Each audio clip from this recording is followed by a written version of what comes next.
Thank you. Thanks, Clarence. So yeah, I'm one of the leaders of Soul Power Youth Group of Girraween, and I work in the North Metro Drug and Alcohol Service. So I deal with challenging behavior on a daily basis. In both my roles, establishing trust is vital. Without it, we can't progress, we can't build relationships. So hopefully by the end of this session, you're going to walk away with strategies on how to establish that trust with that young person, and you can become more effective and efficient as leaders. Not saying you aren't already, but there's always more to learn. Feel free throughout the session to chime in, ask questions. If you're comfortable, share your own experiences. I do understand it. We all just had lunch, so food coma. You guys feel like a nap. I get it. It's cool. So I'll try and make it as engaging as possible. That being said, humans are born wired. When we're born, we have that connection with our mother, father, sibling, friends, family.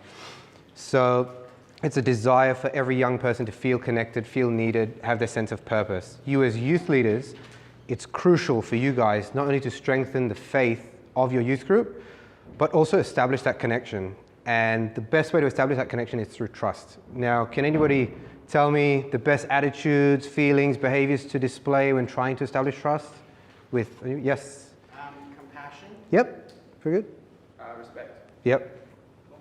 Confidence. Empathy. Big one, empathy, yes. Yes, all of those are very good. But empathy is just be careful not to confuse empathy with sympathy. Sympathy can be quite patronizing. So here are some of the causes of challenging behavior that you might encounter in your youth group. Just bear in mind that I think of challenging behavior as an iceberg. There's 20 to 30% above the surface, the rest is inside. What? We have that iceberg reference. Have you? See, there you go. So it's really, they could be going through one or more of these at the same time. So you just got to be wary that that will affect the strategy that you put in place, how you navigate the situation. They could just be bored, they're not interested in your session, or they could be having, problems at home, being bullied, medical issues. So that being said, I'm going to jump into this first scenario. We're going to get into groups. We're going to discuss this, and I just want to see there's questions. I've got a handout for you anyway, so you don't have to all squint and read off that. But just want to see how you guys would handle this. If this came up in your youth group, how would you take one and pass it on? How would you handle it? And we'll discuss it as we go forward. But if you want to get maybe into your rows, like your one row as a group, yeah. Cool. Take one, pass it on.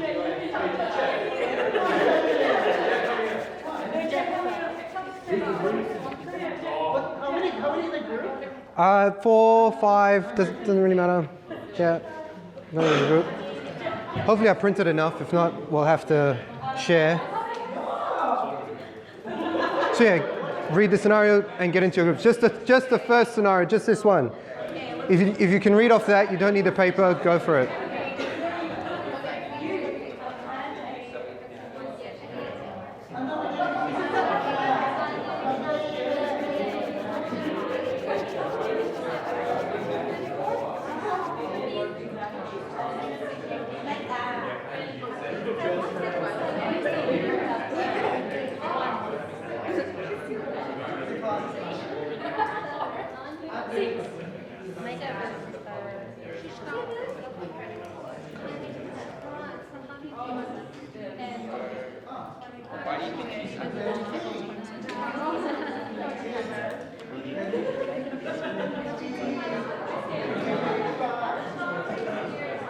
So what are we doing? What are we thinking? I've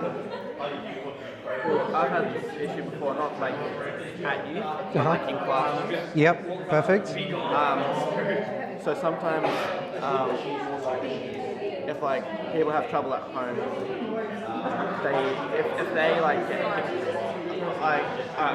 as an example, if they get picked on by their family, usually in the schoolyard they pick on other people, or if they get excluded in the family, then they will exclude others in the playground. So if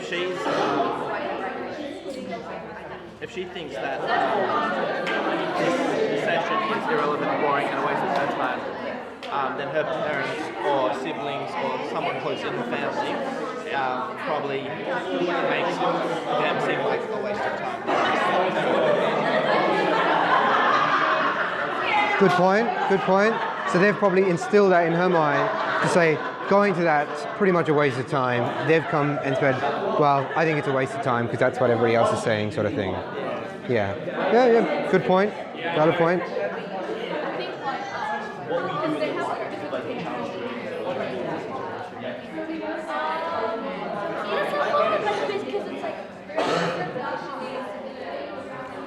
There's a powerful group here.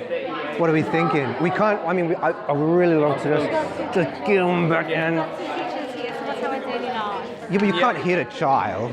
We can't hit children. You can shoot them with a rubber band or something. It hasn't stopped our parents. That's the thing. Like also when I saw on the news that spoon, my mom would have been convicted every A lot of our parents would be in prison right now. So. would have been on the news every single day. They will all be labelled child abuse. I was telling that to my sister, my sister to the older one. Let me know whether it's from Mauritian mom. She was not sure she's from Mauritius because It's just, that's how I was raised, you know? There's a consequence for your behavior. We learn to think of respect. Yeah. We Yeah. learned Brazilian. Respect your elders, don't talk back, just relax. It's about Brazilian. Yeah. About pain management. Putting all the pain and the abuse aside, I know. how would you? The first question is obviously why she behaving in this challenging way, and I said to her because obviously if you highlight the difficult home situation, she's probably acting out because she doesn't know how to express what's happening in the home situation. Yeah. Number one, and the fact that she's trying to use that, and we obviously do not know her home situation, so if we assume that she has an abusive situation, as a teacher telling her off might be an affirmation of what she thinks about her life. And so she's just like, I'm a piece of crap. Teacher's telling me I'm annoying, so I'm going to keep doing that because I know that that's what I am, so I'm going to affirm my own inequalities. And also that she might be having that, I think what you're saying, just wanting attention. It's easy to get to kind of hide behind the home situation things as well. It's been another thing to have to feel at home, so I can come to you and I can just. I can do exactly whatever I want. My parents aren't here. Exactly. I can just do what I want. They're not going to do anything to me, so I can act out. So that's the kind of, What we do in the light of this question challenge your authority. That's a difficult question for some. You know, what do you do? some people are very young to answer the question. They don't have authority. They have, that's the thing. First question is It's just. interesting to see what comes up. I think the first thing you do in this situation is, depending on, obviously, assumption is we haven't talked to this girl before. Assumption is just to pull aside, obviously not within a group situation because then you're alienating her. So like when it's kind of that free time youth group situation, just say, hey, give a chat with you so it's still free time. Because if you go in a group situation, Cannot say, what are you doing? What's happening? What's going on? How are things going? It's where, Perfect. What do you think things are going tonight?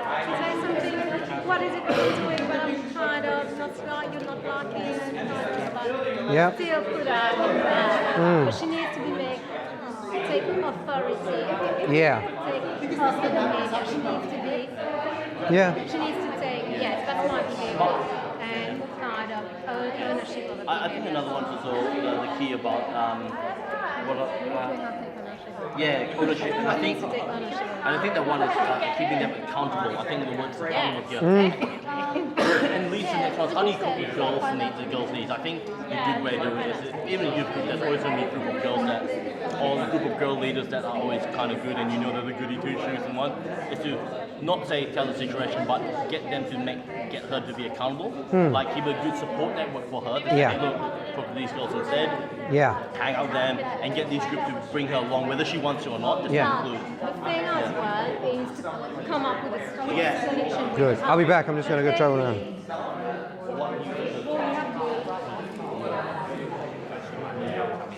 What are we thinking? Is it tough? Not tough, right? For us, we got a lot. Good. One of the things that we just recounted, because Brian mentioned it, was the idea that when the girl's like, it's boring and a waste of time, right? And we were discussing the importance of imitation. There's no way that you can expect to have a girl like that listen to you if you can't even actually explain why you would follow the same thing yourself. As well as the same time, like if you're, it's like it almost puts that barrier. Whereas in like, you can't relate, like they're not going to understand you, you don't understand them. Is that Like that, if there's a reason as to why I'm not doing drugs, I have to explain the reason why I'm not doing drugs to someone who might be doing drugs. Yeah. You know, that sort of thing? Yeah. Even though like the line is very thin between like a subjective and an objective truth about it. Yeah. But you still want to be able to approach it like it's almost like essentially trying to encourage them to think about ethical decision making. Yeah. And like making sure that it's still youth centered at the same time. Yeah. Yeah. It's difficult. It is Very difficult. Yeah. We've been through. These scenarios that I'm posing you today have happened to me in work or in youth. So that's why I've put it there. Yeah. Cool. All right, guys. I'll grab your attention back here. Vince, Jet. Grab your, yep.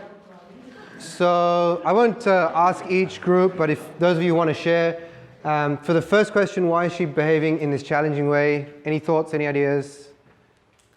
Yes? Because her friends and that are more important to her than the lectures themselves. Yeah, she could just want to hang out with her friends and not listen to the speaker or the youth leader running the session. Yep. She's trying to be the center of attention. Trying to be the center of attention. Perhaps because of the difficulties at home, she's not getting that attention. Is that what you were going to say? I was about to say it's probably because the difficulty at home, she doesn't really get to be free or do this kind of stuff. So it's become like that times 10 in the youth group because it's safer. Yep, exactly that. And because I guess in the youth group, It might not be her interrupting because she's like, oh, I want it all for myself, but it's probably just her expressing that she's saying. yeah, very similar to what Clarence's group, because they're away from home. They don't have their parents. They don't have that negative. They can be what they want. They can do what they want. Yep. And there's also the fact that she knows that people know about the home situation, so let's use that as an excuse. So they can really pick up on me and they know what the things are wrong. Yeah. Almost sort of justifying her behavior. Yeah. Yeah, it's sort of that thing that because it's happening to me, it's fine to treat.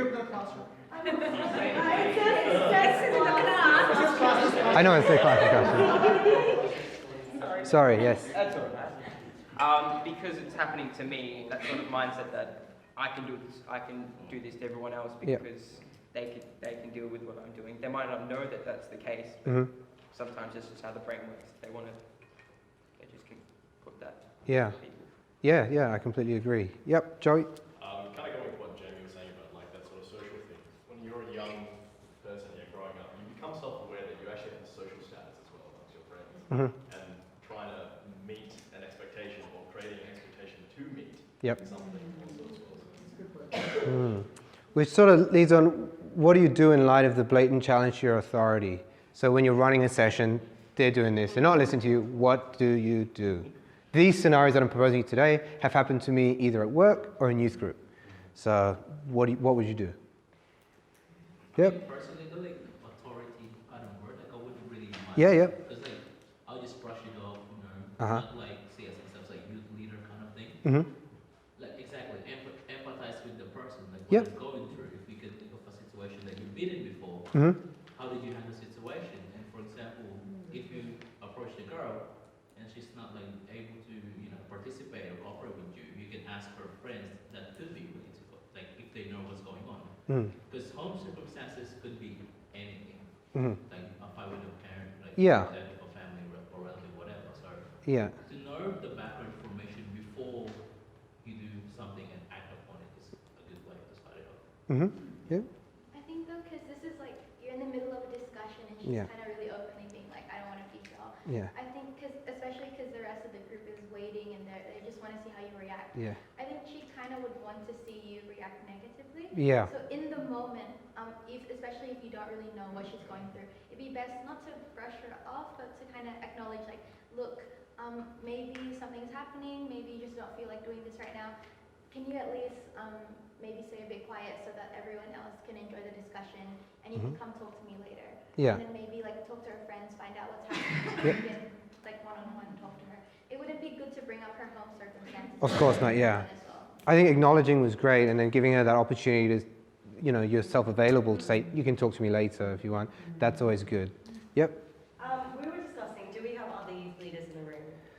You do, but it's directly, because say you're running the safe like this, and you guys, somebody attacks me, it's directly at me. So what do you do? I know your other leaders might jump in, Okay, but because we were talking more about subtle signals to get another leader to be in their presence, so actually move around and be around those girls as a kind of presence tactic. And then if they are still interrupting, maybe tapping them on the shoulder, discreetly kind of taking them aside to talk to them, so they're not actually disrupting the circle. Yeah. But instead they're still getting the attention, they're still getting heard, but the session can still continue. Continuing, yeah.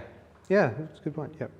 I think also goes down to sometimes the topic of the session, someone might act up because they're trying to deflect something, if the session is something that is hard to deflect. Sometimes they might need the time out to go out and just let their emotions out, because sometimes some of the topics that we're talking about, if you're saying difficult as home and there's a topic about say divorce, then that could be really hard for them, and they're just not emotionally capable of being in that room at that moment. Yeah. Yeah, and that's the only way they know how to express themselves is I'll just act out, and just because I don't understand. I don't know how to. Yeah, exactly. Good point. Very good. Any other? Yep. They're thinking that if there are other people around you, maybe they can continue on with the session, and I would try and confront them and see why this is happening and what we can do together to try and either limit this or work out what the problem really is. This is good. I just use caution, because sometimes opening the playing field to somebody's personal problem can be quite confronting. In this situation, if somebody is like, so what's going on? And these guys are listening, I'm not probably going to tell you because... I was just going to add on, if to the fact that, the situation can get out of hand, it's always important for us to know that sometimes we have to be familiar with what our role as duty of care is, and also that we can't show negligence towards the event happening. We're told that in youth ministry we need to be thick-skinned sometimes, but it doesn't mean that we should just ignore an issue. Have a conversation afterwards, but then as well, it's not resorting to high emotions at the time response if something does happen, that sort of thing, because we have limitations to our alcohol and how far we can see an issue through that sort of thing. Yeah, for sure. And the worst what we can do as well is to kind of confront her on the spot, because this is what she wants. She wants the attention, and if you feel kind of challenged and she's, I'm getting what I want, and you can defeat the purpose of building that trust with her. Yeah. I mean, when this happened to me, I sort of acknowledged what that person was saying. Said, look, thanks for letting me know. Let's, see how we go throughout the night. And when we broke into small group discussions right after this, I tapped her on the shoulder and I said, hey, do you want to just have a quick chat outside? Because following the safeguarding guidelines. Yes. Then But if this happens in a group, I'm not going to pull you out and be like, okay, wait outside for me, because it's just going to, exactly. So, and then when you speak to, it's more like, what are you doing? It's not that sort of a thing. It's, hey, it seems like you're in a difficult spot right now. What's going on? I'm here to help. I'm on your side. That sort of opens the ground rules. Okay. And then how do you cope with the girls' needs? I think you guys sort of answered that already. Be empathetic and just listen to get to know her. For my youth group, I can only speak for, what I've been through is that my number is available for them 24/7. So sometimes 2 a.m. I get a call, 3 a.m. I get a call for when they are. But that's just me, because I offer that to them when they need to vent. But that's because they can't speak to their parents. Sometimes you go through something. My parents are not going to understand where I'm coming from. They didn't go through it. But it's like Vincent, each to his own. Yes, Joey. Sorry, just on that, how do we cope with girls' needs? It's always good to also have a strategy. Yep. Policy and procedure that follows that. It's sort of if I have a list of referrals that if the girl's in high school, are we able to contact the school counsellor, or do we have someone in the church community who is in pastoral care? Just to sort of be prepared. Yeah. Just again, word of caution, because by doing that, you might sort of put a label on them that they might think, oh, he thinks I have a problem. He or she thinks I have something wrong with me. So their consent, As long as you get a consent and they want the help, go for it, for sure. So these are strategies to help limit the challenging behavior, maintain relationships and build trust by being honest, which I'm sure you all do. Be fair and consistent, have a sense of humor. This is so important, often overlooked. If you're a stick in the mud and you're not willing to have fun, they're not going to talk to you. So you've got to have a sense of humor. Develop a positive body language. So you know when they're speaking, we practice something in our workplace called the prayer stance. Security use it, police use it, but that's for a physical altercation, but it's more with a side and your back leg is sort of relaxed. And just like this, because if you're standing like this, confrontation. But if you're standing with the prayer stance, it's just very, very accommodating. They're very warm and welcoming, okay? Show praise and be aware of what can make the situation worse. So volume matching, mood matching, that doesn't help. Taking over or interjecting what they're saying, also not a good idea.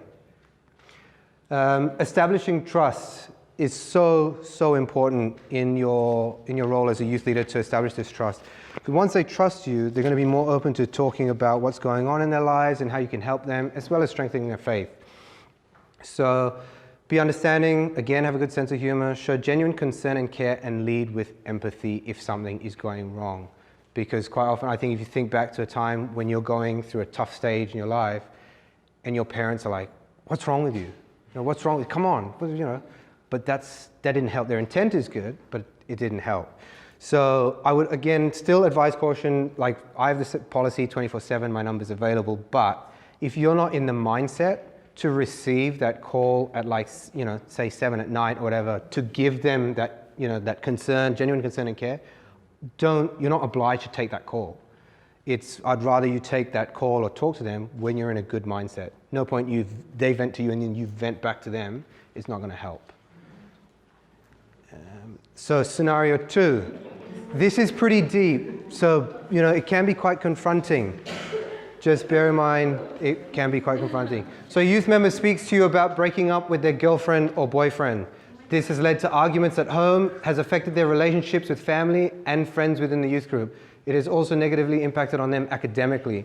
The youth members mention, I can't live without them, constantly sounding and looking depressed as well as self-harmed. Their parents have yelled at them several times to snap out of it and have had family members talk to them, some even saying that your behavior is the work of the devil and if you continue, you will go straight to hell. They feel comfortable talking to you and have expressed that they don't want to feel this pain. What do you do? Go into the same groups and have a discussion. What do you do? This has happened to me. So it's because yeah. Well, it's because I think, how old are you guys? Teenagers? 16. Sometimes when you're a teenager and you get into that relationship, that person becomes your world, your center. Everything revolves around this person. This person goes, my world's over. My world's gone. What do I do? I don't want to live anymore. What do I do? So yes, this does occur sometimes. Yeah.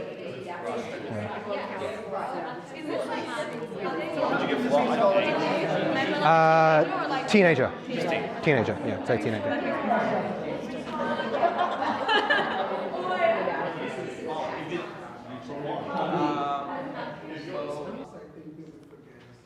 It's okay to pray for them. Yeah. So you don't have to tell them, I'm going to pray for you. Just in the background, just really have that in mind in your heart that you'll be praying for that person. Yeah. It really helps. But by you guys as youth leaders just listening, already they're like, okay, I feel really safe with this person. I feel at home. Where can I find this person? Normally every weekend at church. So what normally happens is, I'm going to come. Church is my safe place. I can, that person, that youth leader, my mentor is there.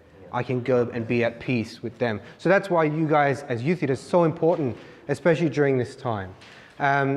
Probably take it a step further is that when this did happen to me, the parents called me because they knew their child was talking to me. I knew the parents, so we had a pretty good relationship, but this guy or girl didn't have an immediate effect on their own life or the lives around them. So I told the parents politely, I can't betray the trust that I have between me and your child. Because if I tell the parents tell the child comes to me and is like, why are you reporting back to my parents? It's gone. The trust is gone. So if there's no immediate effect to their safety or around, you can if you want, but get consent. Don't betray the trust. Can I ask you a question, Russell? Yeah. When the parent did talk to you, did you talk about the things that the parent had said, or was that something that you heard from the child? No, this is something that I heard from the child. The parent did come to me and say, what can I do? Because as parents do, they love all of us, so they say, what can I do to help? And the advice I gave to the parents is just give them space and give them time. Give them space and give them time. That's all I can say. Because if you keep nagging, snap out of it, they're just going to turn through, they're not going to listen. So space and time. That being said, these are the different personalities you'll encounter in a youth group. You might identify with one or more of these. You could probably identify who in your youth group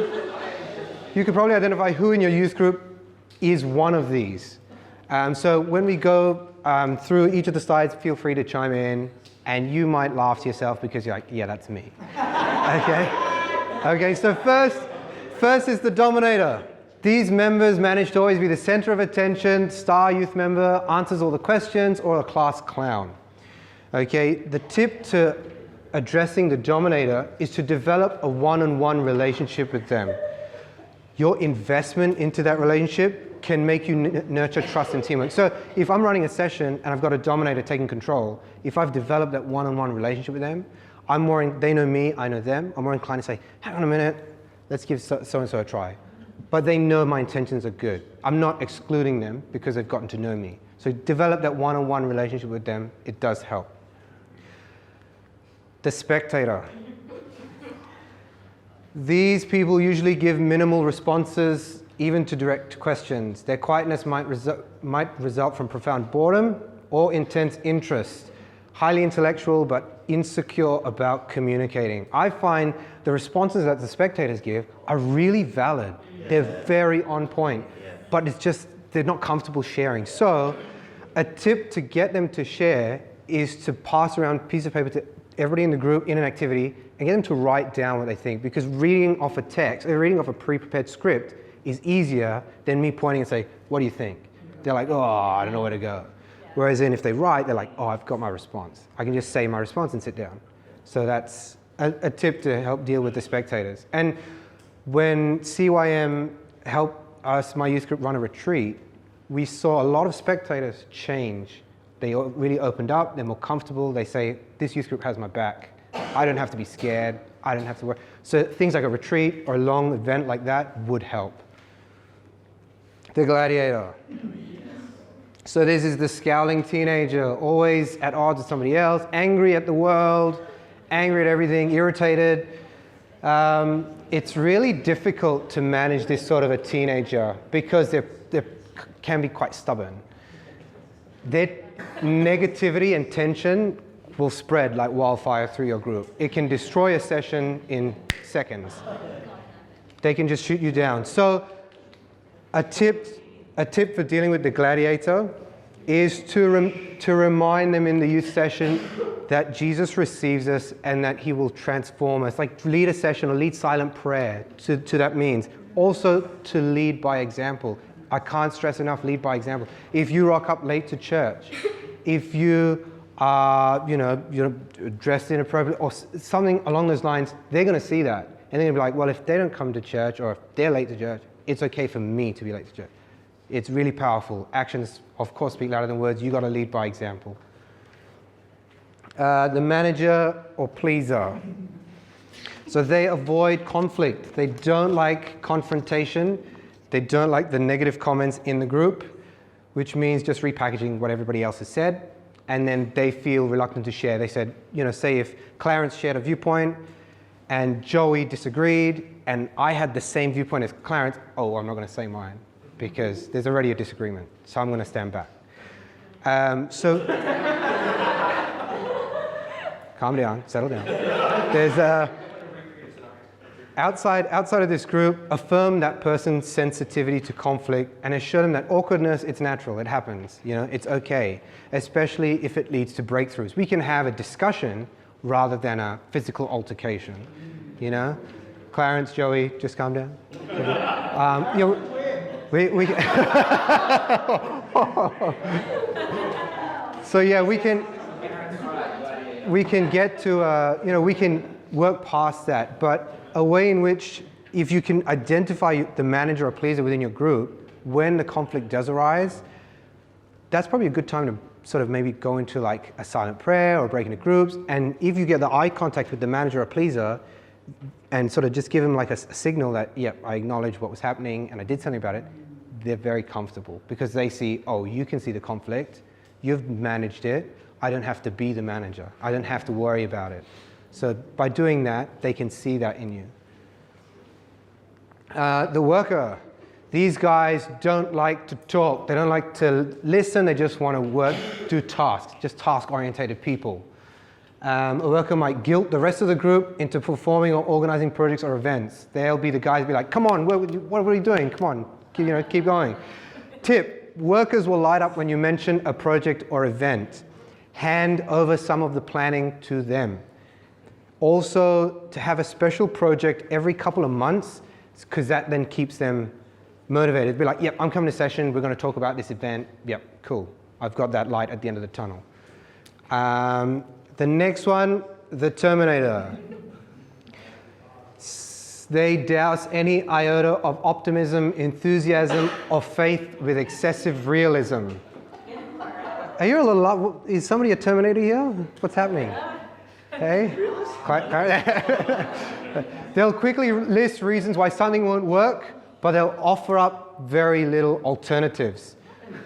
So they're just going to shoot you and then just sit back. So a tip with dealing with a Terminator, before planning an event, before doing a session that you think is quite big, take that Terminator to one side and just bounce it off and bounce idea, and they're like, yeah, that's good, but I think that this could happen. So when you present the event to the group, you can say, we've got this event, and this is what's going to happen, this.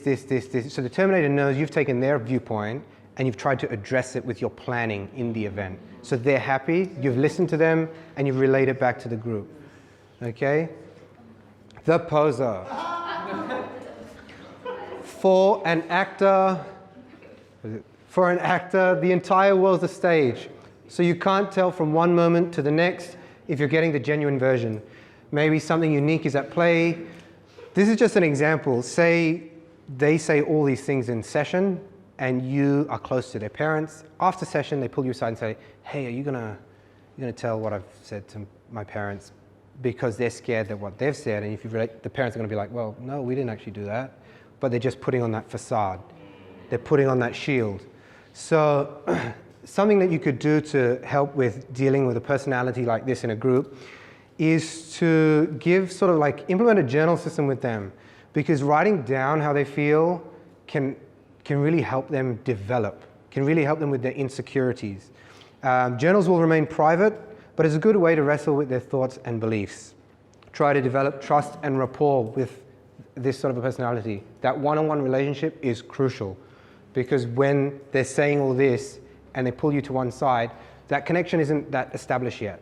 But when you can see in session what they're saying is true, and they'll stop pulling you to one side after the session, all right, cool. They're comfortable with where they are, they're comfortable with what they're saying, it's all good because they know, they can trust me. So that's, really important to develop that. So these are just now personality types that make a well-rounded team. Something I've implemented, not to step on what Clarence has said this morning, but I've implemented a similar system in our youth group 3 years ago. CYM, Vincent and Eliza at the time came to talk to us, and the day after I held a meeting with the leaders and we said, let's vote on these roles, but we'll have a 12-month review. So it doesn't always, if I'm the out and out leader currently, but every 12 months say, look, how are you guys going with your roles? Did you want to swap? Did you want to change? More often, they're comfortable where they are because they've got it working, they've got the ground running. Anybody can tell me what ship that is, by the way? From what movie? What ship is it? No. The Flying Dutchman. Yeah. And what does the Flying Dutchman need? No. A captain. The ship always must have a captain. Without captain, there are no standards. Without standards, there's no consistency. Without consistency, your goals are not being met. You need an out-and-out leader. I know you're all leaders, but when it comes time to a certain task, there needs to be one. They direct to that person, because then that's how the decisions get mucked up if all of you are making the decisions. It doesn't mean being the only speaker or leading all the events. Like I said, rotate the roles depending on the event. So you don't have to be the only one running the meetings or chairing the meetings, or give that responsibility to somebody else as well. The team player, really crucial when it comes to events, eager to help, willing to compromise. On the day of an event, they're going to be the ones that you tell a task, they'll do it without complaint. They'll be like, yep, cool, got it. Because they know it's for the benefit of the team. They know they've got that in their mind. Yep, I'm going to be a really good team player. Just do what I'm told and move on.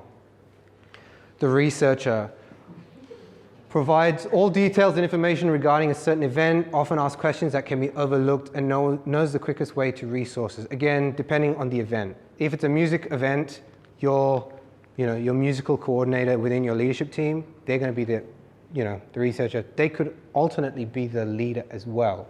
So within our youth group, we have the out-and-out leader, musical coordinator, we have PR, we have a treasurer, and we have a secretary. The secretary does the minutes, the agendas, treasurer finances, music handles music, and what else did I miss? PR does all the bulletin notices, plugs the events in your church. They handle all the advertising. So that's how we've done it, but you guys can implement what system works for you guys in your own group. The expert has extensive knowledge in the field of your event. Again, if you're a music coordinator, those Good Friday services, the Christmas services, when it comes time to planning the music, you're the expert because you've done it before, or you know what will work, what won't work.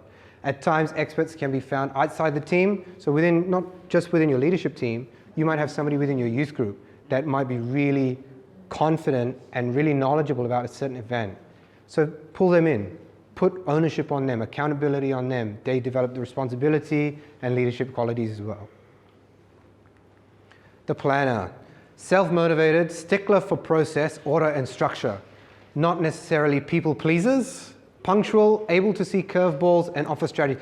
These people are the ones at the back of your head going, you have 2 days, you have a day, finish it, you have this. They're the people at the back that just keep you on your toes. They're good though, because it makes sure that you sort of meet the deadline. So you always got to have that sort of person. I think is really crucial. People, of course, will not like them because they're just nagging, just get off my back, I'll do it. But it's really important for a group to have that. The creative one. I find these the most difficult to handle. Because, and I'll tell you the reason why. I think your ideas are great. Your ideas are great. The reason why is that deadlines are really not a priority when it comes to the creative one. And that's really difficult. Also, sometimes their ideas are not realistic for the event. For like an example, we run a session, we use half the hall, creative one comes, I'm decorating this whole hall, it's gonna be like a disco, it's gonna be like, whoa. It's just an hour session. Calm down. So the creative one, it's hard to channel, because you don't want to douse their enthusiasm, you want to encourage them. So I would normally say, that's great, why don't we save that for a big event? So I would just try and leave that. The communicator, naturally inclined to reach out to others, shares information with the team, good at convincing others to help. They're probably, the communicator and the out-and-out leader are probably your two most well-known people within your parish community.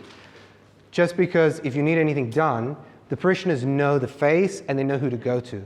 If they don't know what you look like, more often they're not going to approach you. But if they know, oh, yep, Vincent, he's a leader, I know what he looks like, he goes to this mass, I'm going to just have a chat to him on that mass. Yep, Vincent, you're the leader, can you help me with this? So the communicator and the leader need to be the most well-known people within your parish community. And this is just the final scenario. Yeah, I think we have time. What time are we supposed to end? Sure. Sorry, is that the planner? Is Matt the planner? The creative one. Oh, Matt's the creative one? But he doesn't know deadlines. All right, I'll give you 2 minutes for this one.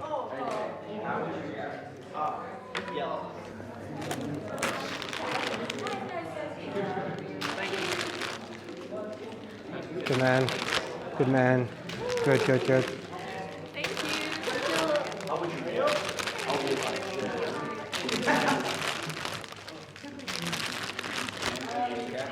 Good. Good catch. There you go. You? Chocolate? Good, good, good, good. Yes, here you go. You don't want?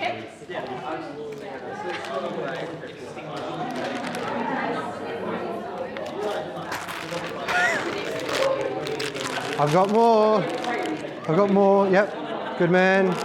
You're all good? Yes, I know you want one. It won't reach. I'll try it. Joey, you want one? Sure, thank you. Good. Thank you very Would you like one? Yeah, good, good, good, good.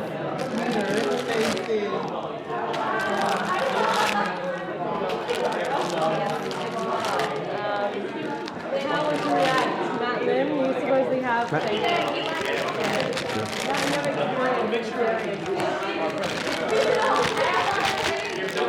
It's not going to reach. I haven't had you yet, so it's a 0. Oh, good catch, John. There you go.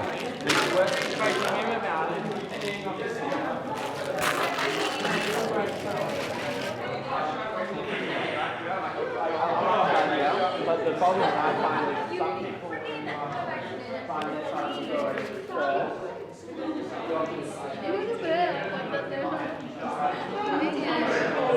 You going okay?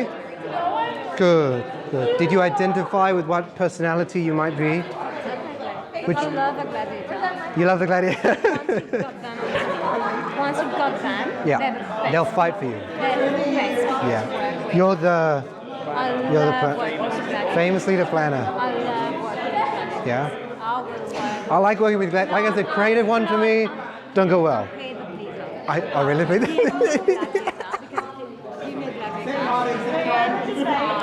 Because you need how to get them on board.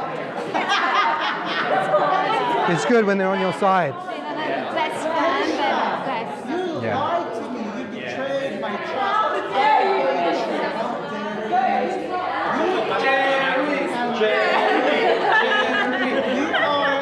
Isn't this like we're just replicating the scenario? Just role play the scenario. We are. Jeez. We're trying to see what Matt would do. And scene. So, which one of you is like the gladiator? Did you resonate with any of them? But I'm trying to see what Matt would do. Manager pleaser. No, Good, good, good. Do you know where you are? No. I'm not. All right, cool. All right. All right, cool. All right, guys. Guys, let's bring it back. Kesha. Very good. Thanks. All right, so an argument starts between two young people. You do not witness how it starts or what it is about. The argument quickly escalates to name calling and raising of voices. How should Them to act it out, you demonstrate how you're going to do it. How should you react? I don't know if we have the liability cost for them to act it out. And Sorry, they're go over 18, so it's fine. Oh, okay. All right. That's okay. How should you react? I would try to maybe split them apart first, then calm them down and ask what exactly is going on. Mm-hmm. Never touch them. If you touch them, they're more likely to get more aggressive and lash out. So if you're going to split them up, do it in a way so that you can get between them without touching them. Without touching them? Sounds hard. Yeah. Well, I wouldn't recommend getting in between, like right there. If they're like they're there, you want to be like, what's going on? Like I wouldn't get it. Like what are you guys doing? I wouldn't go that far. Right? But just try and split them up without putting contact on each other. Yeah. Yes. Don't let anyone else. Yeah, I would react the same way. I would sort of try and split the pair up and then just hear their side of the story. Potentially they might not want to go away, to the other side of the room. Like, why? I'm fine staying here. Like, why you want me to move for? What should you do to try and resolve the conflict? There it is. Yep. Find out both sides of the story. Mm-hmm. Try and put like the original story together. Mm-hmm. But ultimately try and make them communicate more sensibly and sort out the issue logically. Yep. maybe get another leader to maybe help ask one student what had happened, and you ask the other student, and maybe if anyone else saw what had took place, maybe just ask them what they saw, and see if which story is true. Yep. Yeah, I was gonna say like, ask those two first, and then ask some of the witnesses, and then like try and paint out an image of what you. Yep. Try and piece together like what's actually. Yep. Just try and figure out whether it was outside the youth group where it started, or if it was from inside. Because if it was an outside issue, then there's And they bring it, something going on. Where if it's just happened in the youth group, you can sort of figure out at what stage it happened. But if it started outside, there's very little control that you have over it. Yeah, especially if it started outside. A good thing to do, and Vincent has done this when he's done our sessions of the retreat. He did this really well, actually. You set the tone. The minute the session starts, you set the tone. You said, "This is a safe place. This is, us to express how we feel deep in our faith. Jesus is here in this room. He's here with us now. He's listening and he's here with us." So that sets the tone. Vincent's done that, really well at retreat. He did that fantastic, and everybody felt that. So it was really, really good. Yeah, right. Set the boundaries. Yeah, boundaries. Yeah. And I think it's always good to remind them every time you start with a youth group. Yep. That this place, tell them what this is about, what you do, and things like that. So definitely that would help with the management of the behavior already. Yeah. So it can prevent things from happening further. Yep. By setting those boundaries, they know, oh, I've crossed the line, or I know my limits. So it's pretty good. How might the young people involved in the conflict situation be feeling? You guys will know. Angry, upset, frustrated, all that sort of stuff. Is there anything that can be done to reduce the likelihood of a similar conflict situation occurring in the future? Again, what Vincent said, just remind them where they are and set that tone, which is what you'd use. These are the three basics. There's so many more steps, but these three basic ones: to listen to what the other person has to say, tell them how you feel and what you think, negotiate a mutually agreeable solution, but never ever forget where you are and why you are doing youth ministry. Most of the time you're in a church or the church hall. Never ever forget that Jesus is in that room.